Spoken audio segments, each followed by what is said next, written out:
A devotional consists of two or more hearts connecting in prayer. How is the growing culture of worship and service contributing to the transformation of the lives of people in your local area? Prayer for gratitude.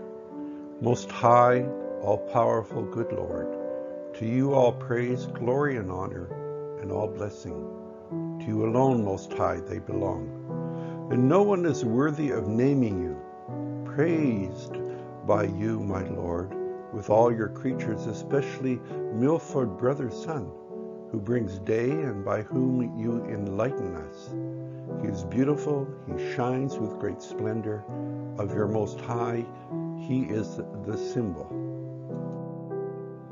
All are welcome at our Inspirational Interfaith gatherings. Baha'is are engaged in cities and villages across the globe in establishing a pattern of life in which increasing numbers, irrespective of background, are invited to take part. This pattern of community life is giving rise to vibrant and purposeful new communities, wherein relationships are founded on the oneness of mankind, universal participation, justice, and freedom from prejudice. All are welcome. There is an importance to worship and service contributing to the well-being of everyone. What prayer, quotes, inspirational thoughts, songs will you bring to share at our devotional?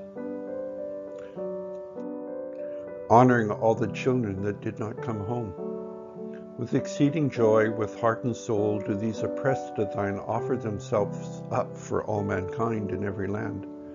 Thou seest them, O my Lord, weeping over the tears thy people shed, mourning the grief of thy children, condoling with humankind, suffering because of the calamities that beset all the denizens of the earth. The dialogue about missing and murdered First Nations women is important if we are to build a community we all feel we belong in. It is a hard discussion and difficult one, even traumatic to hear. Our Aboriginal sisters have had to go through this trauma. We can learn how they deal with being traumatized and can draw on their strength. It is too much to bear. You can mute everything for the duration of the next slide. Grandmother Bernie, or Gulgijad, Golden Spruce Woman, or of Raven Clan, is a Haida master carver, artist, and activist. She is also a survivor and family member who has spent her life advocating for Indigenous women, particularly in Vancouver's downtown East Side. Bernie's first love was her art, and she apprenticed under world-renowned Haida carver Bill Reed, the only female apprentice he ever had. Bernie's work is recognized around the world, and one of her proudest achievements was creating a traditional Haida button blanket for the first Indigenous woman to receive the Nobel Prize. Through all the different kinds of violence she survived, art and music were the things that provided safety for her.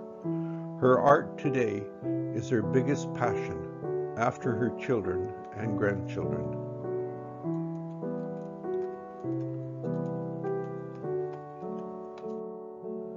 Several decades of international studies have reported that compared to white patients with the same symptoms, African Americans, Afro-Caribbean, and Latinx patients are often diagnosed with serious mental illnesses like schizophrenia and bipolar disorder, but underdiagnosed with more easily treatable mood disorders. This has caused many people of color to be wrongly admitted to psychiatric hospitals. This trend results from the bias and prejudice of clinicians and a lack of cultural understanding. Do Black Lives Matter? Most certainly, for they are the pupil of the eye of humanity. O thou, whose dreadful majesty all things have trembled, in whose grasp all the affairs of all men, towards whose grace and mercy all set the faces of all thy creatures, I entreat thee by thy name, which thou hast ordained to be the spirit of all names, that are in the kingdom of names, to shield us from the whisperings of those who have turned away from thee, repudiated the truth of thy most august and most exalted self, in this revelation that has caused the kingdom of thy names to tremble. Gatherings for worship are being integrated more and more into the core of community life.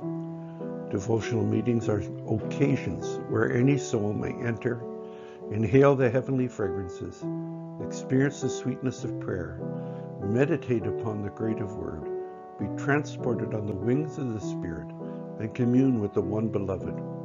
Make a list of your friends and invite them to this devotional or devotional you begin. It is a gift from you to them. Feelings of fellowship and common cause are generated in these devotionals, particularly in the spiritually heightened conversations that naturally occur at such times, and through which the gates of the city of human heart may be opened. The devotional you begin can be as simple as phoning a friend and sharing a prayer with them. They may be sick and need a healing prayer, struggling and need to share is there any remover of difficulties prayer. It is a gift from you to them. Our Interfaith Inspirational devotional gathering is on Tuesdays, noon Central Time. All are welcome.